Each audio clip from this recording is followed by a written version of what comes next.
enlargement is often referred to as the EU's most effective foreign policy. But since its biggest wave of new members joined in 2004, the process has largely stalled. At Davos, I sat down with the Prime Ministers of Croatia and Montenegro, also the Foreign Minister of Ukraine and the EU's Enlargement Commissioner, to discuss and debate how the EU can revitalize its enlargement process. Commissioner, I want to ask you the question. First, Russia's invasion of Ukraine has injected a renewed sense of urgency when it comes to the EU accession talks, and EU leaders are more frequently meeting with 7 countries that are still waiting at the gate. Some candidate accession bids have been stalled for well over a decade, despite the process and requirements for EU membership remaining the same. What has changed in the EU that is making accession so difficult as you're starting to take care of this portfolio now? After 10 countries joined in 2004 and later Bulgaria, Romania and Croatia, the last in 2013, the economic and geopolitics have changed.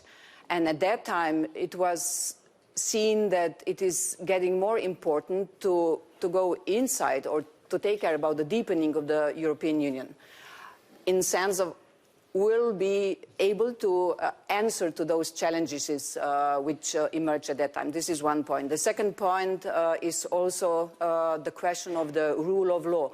We have some countries inside the European Union who are not following the rule of law, and with the many member states we have seen somehow fear that this could harm the European Union, in the sense of we shouldn't let in no country who is really not 100% prepared to enter, not only on the economic part. We have been talking, in my opinion, much too much about the economic part of the enlargement process, less about the values and less about the rules of law. Prime Minister, when Croatia joined the EU in 2013 as the 28th member state, it became the second nation to do it on its own after Greece, which was 1981. So that was a very specific case for your country.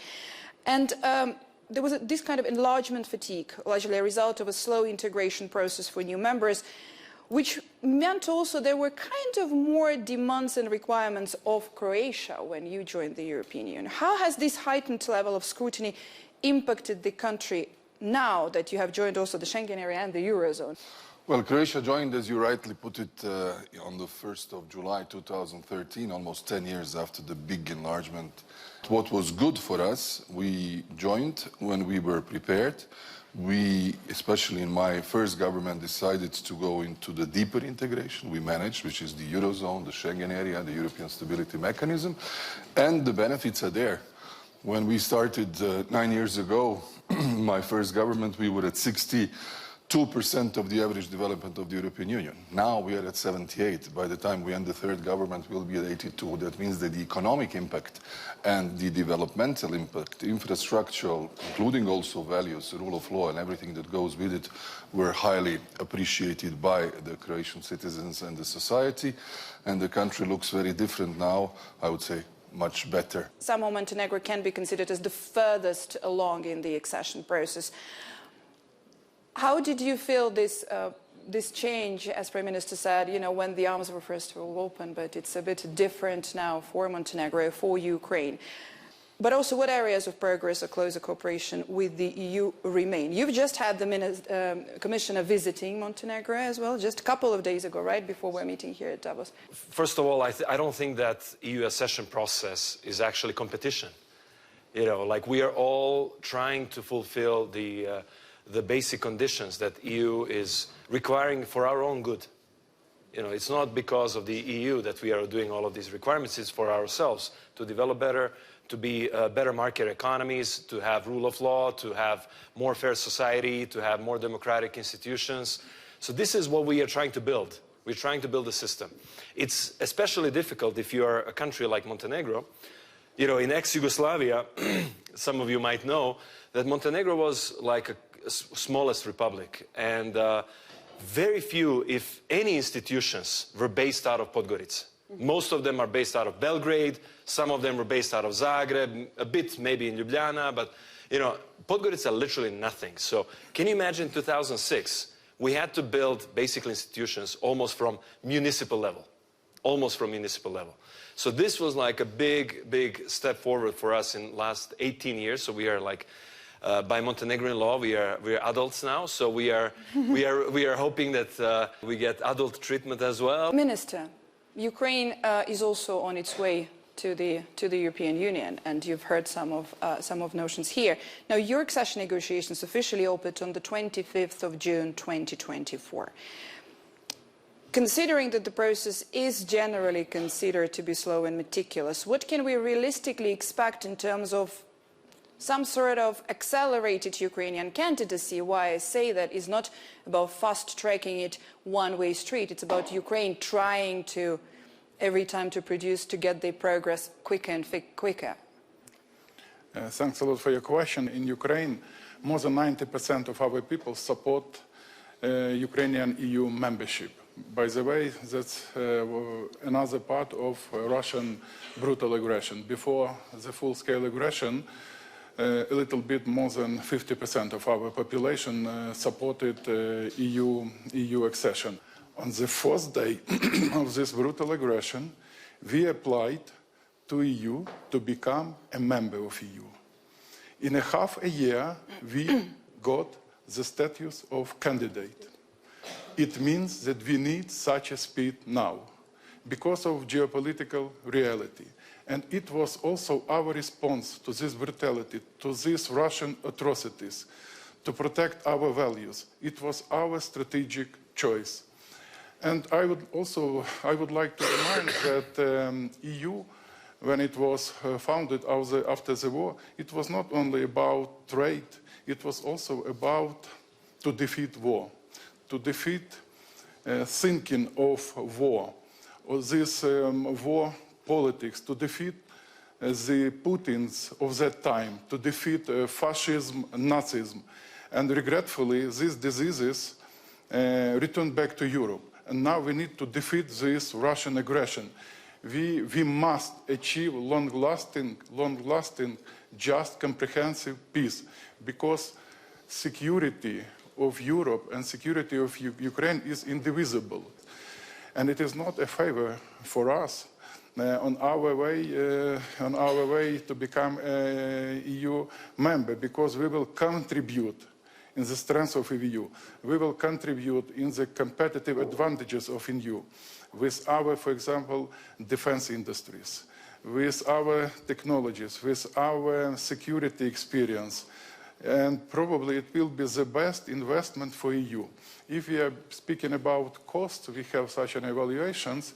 The cost will be approximately 0.17 of the EU GDP, if we are speaking about the enlargement of 9 countries. Right.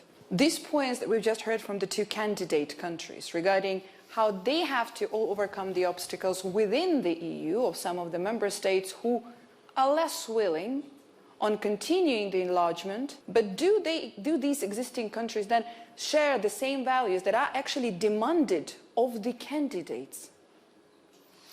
First of all, we have to bear in mind that every enlargement process is a politically driven process. But what I would like to note, that everybody is realistic, because sense of realism is the most important notion in the process of enlargement, is that the forgotten Copenhagen, the 4th Copenhagen criteria of 1993, which is so-called the absorption capacity of the European Union, has come back. And the absorption capacity, translated into a common language, means what is the budgetary cost of enlargement, what will be the effect of new members on the play of contributor countries and beneficiary countries, what will be the impact on the policies, cohesion, agriculture, any policy that you can imagine. I'm sure that you've heard lots of criticism regarding whether things are being fast-tracked when it comes to Ukraine compared to some of the other countries that have been waiting for longer and then applying longer and so on. What's your take on that? Because this is an important issue to address. We love it. You know, we want to be even faster. We don't mind at all. Like for us, it's totally okay. It's just obviously don't forget us as well. I mean, in the meantime, but you know, progression of Ukraine is extremely welcome, and as I already said, we feel Ukraine is part of the wider region, and we feel we have common destiny, and we want to see Ukraine progress as fast as possible. But I would say that we should still keep some level of meritocracy, and as in like meritocratic approach. So I think Montenegro has done a lot, and we will do even more. So our plan is extremely ambitious. We want in 2 years, i.e. by end of 26, to fully close all the chapters, to be fully ready for EU. So we are hoping the EU can see that, can recognize the efforts, can recognize the spirit that we are projecting, and that they will accept us, and they will,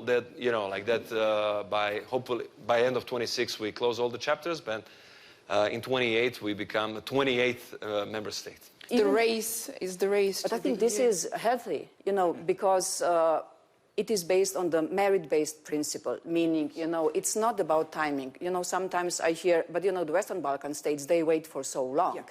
It is not about how long they are waiting, it is how much they are able to deliver, and about their political will, and this has changed. So if they do what they have to do, you know, we say negotiations, mainly it is take it or leave it. Sorry that I say it so bluntly.